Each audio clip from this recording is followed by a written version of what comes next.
जय भारत विद्यार्थी मित्रों, આગળના વિડીયોની અંદર આપણે દમયંતીની સગાઈની અંદર બેઠેલા હતા। કેવી કેવી મૂંઝવણ આવે છે, દેવો છે પરણવા માટેની કેવી ચેષ્ટા કરે છે એની વાત કરી હતી। હવે ફરી વખત દમયંતી મૂંઝાણી હતી, પાંચેય નળમાંથી પોતે એને ઓળખી શકતી નથી, એની કસોટી કરે છે, એના પિતાના નામ પણ પૂછે છે। ત્યાં દેવો ખોટું બોલે છે। હવે પોતાને સખી સામે કંઈક અપેક્ષાથી એ જોવે છે અને એની સખી શું કહે છે કે હવે છોડી દો ને, એ નળરાજ અને કપટી નળોને છોડી દો। આમાં તો ઘણા બધા સ્વરૂપવાન પુરુષો આવ્યા છે, યુવાનો આવ્યા છે, અલગ અલગ દેશથી આવ્યા છે, એમાંથી કોઈને પસંદ કરી લો। આવી સલાહ દમયંતીની સખી એને કહે છે।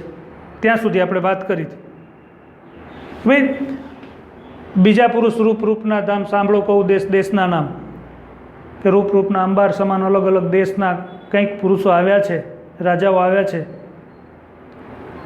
દેશ સકળ નરેશના નામ, દાસી કહે વર્ણવી ગુણગ્રામ, તોય કન્યાને ન ગમ્યું કોઈ, ફરી પંચનળને જોઈ। એની સખી છે એને વિકલ્પ આપે છે કે બીજા પુરુષો પસંદ કરી લે, એમાંથી સરસ મજાનો યુવાન છે રાજા કોઈ પસંદ કરી લે, એના વખાણ કરે છે। દેશ સકળ નરેશના નામ, બધા જ સકળ એટલે બધા અલગ અલગ બધા જ દેશમાંથી આવેલા જે નરેશ રાજાઓ છે એના નામ કહે છે। દાસી કહે વર્ણવી ગુણગ્રામ, એના ગુણગાન સંભળાવે છે। તોય કન્યાને ન ગમ્યું કોઈ, પણ દમયંતીને એમાંથી કોઈ પસંદ આવતું નથી। ફરી વખતે ક્યાં નજર કરે છે? ફરી પંચ નળને જોઈ, ફરી પાછી પેલા 5 નળ સામે જોયા કરે છે। શું કામ? કારણ કે નળ રાજાને તો મનથી વરી ચૂકી છે, એટલે એ સખી જે સલાહ આપે છે એ તરફ ધ્યાન આપતી નથી। પેલી બાજુ હું નળ 5 ઉછરે, પણ કન્યા કોહને 9 વરે, બરાબર એ જ સમયે નારદજી અંતરિક્ષ આવ્યા, ઇન્દ્રાણી આદિ તેડી લાવ્યા। જો હવે ડખો ચાલુ થાય છે। હું નળ, 5 નળ સામે નજર કરે છે ને દમયંતી, તો 5 છે હું નળ રાજા છું, હું સાચો નળ છું એવું કહે છે। 5 ઉતરે છે, ઉતરવું એટલે કેવું, પણ કન્યા કોઈને વરમાળા પહેરાવતી નથી। બરાબર એ જ સમયે દેવોની માઠી બેસે છે। જો પ્રેમાનંદે સરસ મજાને કેવું આયોજન કર્યું કે ક્યાંયથી ઉકેલ ન મળે ને ઘરવાળી પાસેથી મળે, ત્યાં સીધા ચાલે। આ જોગમાં એવું આવે છે, નારદજી અંતરિક્ષ આવ્યા, ઇન્દ્રાણી આદિ તેડી લાવ્યા। પેલા નળ છે દેવો ચારે કેવી કાગલુદી કરતા હશે કે હું નળ રાજા છું, મને વરમાળા પહેર્યા, આવું કહેતા હશે। બરાબર એ જ સમયે અંતરિક્ષમાં અવકાશમાં નારદજી છે ને એ ચારેયની પત્નીની, યમરાજા, વરુણ ને ઇન્દ્રનું ઇન્દ્રાણી તો લખ્યું છે, ઇન્દ્રાણી આદિ એટલે ઇન્દ્રાણી સાથે 3 દેવોની પત્નીઓને લઈ અને નારદજી અંતરિક્ષમાં આવીને બતાવે છે કે જો તમારા ઘરવાળા કેવા ધંધા કરે છે। ચારે દેવની ચારે નાર, ગગને દીઠી ભરથાર, લજ્જા પામ્યા લોભ ગણું, એ કારજ નારદ તણું। ચારેય દેવની પત્નીઓ, 4 દેવીઓ, ગગને દીઠી ભરથાર, ભરથાર એટલે પતિ, આ ચારેય પતિઓ છે દેવ, એ આકાશની અંદર ગગનમાં પોતાની પત્નીઓને જોવે છે। શું હાલત થઈ છે વિચારો। લજ્જા પામ્યા લોભ ગણું, એ કારજ નારદ તણું। ચારેય દેવ લજ્જિત થઈ જાય છે, કન્યા પરણવાના લોભના કારણે પત્નીઓ સામે એ લજ્જા પામે, શર્મિંદા થઈ જાય છે। આ કામ કોનું છે? આ નારદનું કરેલું છે બધું। હા, નારદને પત્ની નહીં ને, એટલે એને મજા આવે આવા કામમાં। પેલા દેવોને મોકલીએ પરણવા, એણે જ વાત કરી હતી કે ભાઈ ભીમક રાજાએ જાહેરાત કરી છે, ઢોલ વગાડીને જાહેરાત કરી છે, એની સરસ મજાની કડવાની શરૂઆત છે। બહુ સ્વરૂપવાન છે, કન્યા પરણવા જેવી છે, એટલે દેવો છે એનાથી લોભાઈને તો આવ્યા, તો પાછળ એને પત્નીને લાવ્યા, જો આ તમારા પતિ શું કામ કરે છે. આ નારદનું કામ છે. કન્યાએ દીઠી દેવાંગના એમ જાણીને માંડ્યા વના, અમે અલ્પ જીવ કરો તમો ભારે કમ બહુ નાભું. હવે દમયંતીને ખબર પડી ગઈ, એને જોઈ લીધી, હા આ દેવોની પત્નીઓ આવી છે, હવે રસ્તો ચોક્કસ મળશે. અને કન્યા પણ એટલી બુદ્ધિશાળી હતી, તરત જ છે એ નાટક ચાલુ કરી દેશે. શું છે? કન્યા દીઠી દેવાંગના, દેવાંગના દેવોના અંગ સમાન, દેવાંગના એટલે દેવોની પત્ની છે, એને અવકાશમાં આવેલી જોઈ લીધી. હવે જોયા પછી એમ જાણીને માંડ્યા વના, વના કરવા રૂઢિપ્રયોગ છે, કાલાવાલા કરવા, આજીજી કરવી, વિનંતી કરવી. એટલે દેવો ઊભા છે, એની પત્નીઓ સામે આવી ગઈ છે, દમયંતી જોઈ લીધું, હવે આમાંથી દેવને ઓળખવા સહેલા છે, તરત જ છે એ વિનંતી કરવા માંડે છે. એટલે એની પત્નીઓ છે એને દયા આવી જાય, શું કરે છે? દેવોની સામે હાથ જોડીને અમે અલ્પ જીવ કરું તમો ભારે કમ બહુ નાભું. નળ બનીને આવેલા દેવો સામે એ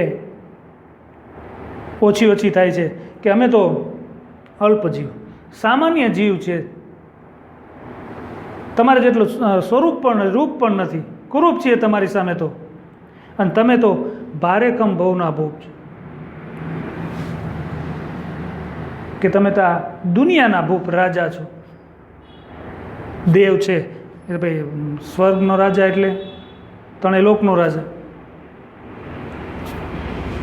અમો જમ જરાથી ત્રાસીએ પૂજનીક તમને ઉપાસીએ, તમે અમને ભીમક રાજન હું તમને પુત્રી સમાન. જાણી જોઈને દમયંતી છે એ નળ બનેલા દેવ સામે શું કહે છે કે અમે જમ જરાથી ત્રાસીએ, અમે તો યમરાજાથી ડરીએ છીએ. ભાઈ યમથી કોણ ન ડરે ભાઈ? યમરાજા આપણી પાસે આવે, ચાલ ભાઈ સરસ મજાના મારા પાડા પર શેર કરાવું તને, જઈએ આપણે, મૃત્યુનો દેવ છે, એનાથી તો અમે ડરીએ છીએ. પૂજનીક તમને ઉપાસીએ, કે તમે તો અમારે મન પૂજ્ય છો અને પરણવા આવ્યા છો. તમે અમને ભીમક રાજન હું તમને પુત્રી સમાન, કે હે દેવ તમે તો મારે મન ભીમક રાજા સમાન છો, પિતા સમાન છો, હું તો તમાર પુત્રી સમાન છું, દીકરી સમાન છું. લજ્જિત કરે છે. એવું કહીને ભર્યા ચક્ષ લાજ્યા દેવ થયા પ્રત્યક્ષ. ઇન્દ્ર વરુણ વહનીય જમરાય શોભ્યો મંડપ જે થાય. કે આવી વિનંતી કરતાં કરતાં કે તમે તો બાપ સમાન છો, હું તમારી દીકરી જેવી છો. આવું કહેતા કહેતા દમયંતી પોતાના ચક્ષ આંખમાં આંસુ ભરી લે છે, રડવા લાગે છે. અને હવે લાજ્યા દેવ થયા પ્રત્યક્ષ. પેલા દેવોને પણ લજ્જા આવે છે, શરમ આવે છે, અને હવે પ્રત્યક્ષ એટલે પોતાના અસલી સ્વરૂપમાં પ્રગટ થાય છે. ચારે દેવ પોતાના સ્વરૂપમાં આવી જાય છે. ઇન્દ્ર છે, વરુણ છે, વહની એટલે અગ્નિ છે, યમરાય છે. આ ચારેય દેવ આજે દમયંતી સ્વયંવરની અંદર, દમયંતી સ્વયંવર મંડપની અંદર પોતાના સાચા સ્વરૂપમાં વિદ્યમાન થાય છે. અને ખરેખર એ સ્વયંવર મંડપ છે દેવોથી શોભી ઉઠે છે. આપણા લગ્નમાં કોઈક રાજકારણી આવે તો આપણે અભિમાનનો પાર નથી રહેતો. હા, નાયલ ધોયેલ ગુંડો, તો એ તો દેવ આવ્યા છે, તો એ પ્રસંગ કેમ ન શોભે? નળને તે થયા તુષ્ટમાન, દેવ કહે માગો વરદાન, બે વર આપે સુરરાજ, સહેજે નળનું સરિયું કાજ. અહીંથી છે એક પ્રશ્ન તૈયાર થશે. અહીંથી ચારે દેવ છે નળ દમયંતીને વરદાન આપે છે, તો પ્રશ્ન બની શકે ને કે દેવો નળ દમયંતીને કયા કયા વરદાન આપે છે, કેટલા અને કયા કયા? તો અહીંથી યાદ રાખજો. નળને તે થયા તુષ્ટમાન, તુષ્ટમાન એટલે પ્રસન્ન.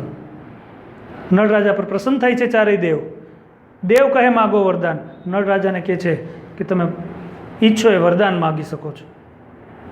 નળ રાજાને વરદાન માગવાનું કહે છે. બે વર આપે સુરરાજ, સહેજે નળનું સરિયું કાજ. એક દેવ બબ્બે વરદાન આપે છે.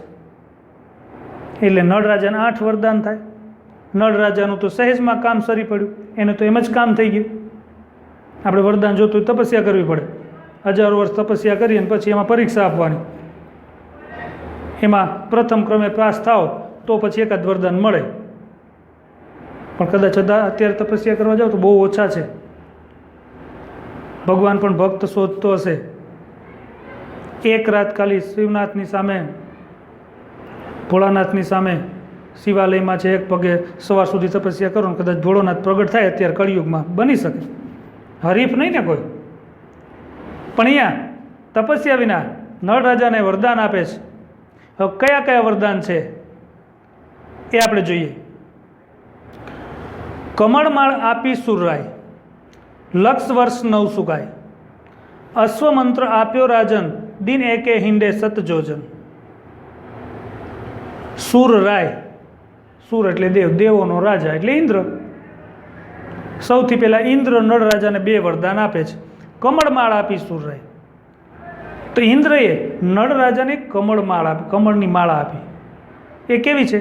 લક્ષ વર્ષ નવ સુકાય, લક્ષ એટલે લાખો વર્ષ, ક્યારેય ન સુકાય, લાખો વર્ષ ન સુકાય એવી કમળની માળા આપી. બીજું શું આ વરદાન આપ્યું? અશ્વમંત્ર આપ્યો રાજન, કે રાજા નળને એક અશ્વમંત્ર આપ્યો કે દિન એકે હિંડે સતજોજન, કે અશ્વમંત્ર અશ્વના કાનમાં બોલવામાં આવે. અશ્વ એટલે ઘોડો, ઘોડાના કાનમાં એ મંત્ર બોલે તો એ ઘોડો દિન એકે હિંડે સતજોજન, હિંડે એટલે ચાલે, સત એટલે 100, જોજન એ આપણું જૂનું માપ છે. કે અશ્વમંત્ર એના કાનમાં બોલશે એટલે અશ્વ છે એક દિવસમાં 100 જોજન જેટલું અંતર કાપી જશે. આ 2 વરદાન કોણે આપ્યા? ઇન્દ્રએ નળ રાજાને આપ્યા. હવે અગ્નિદેવ કહે અગ્નિ નહીં દાજે તુંય, જહાં સમરે તહાં પ્રગટું હોય.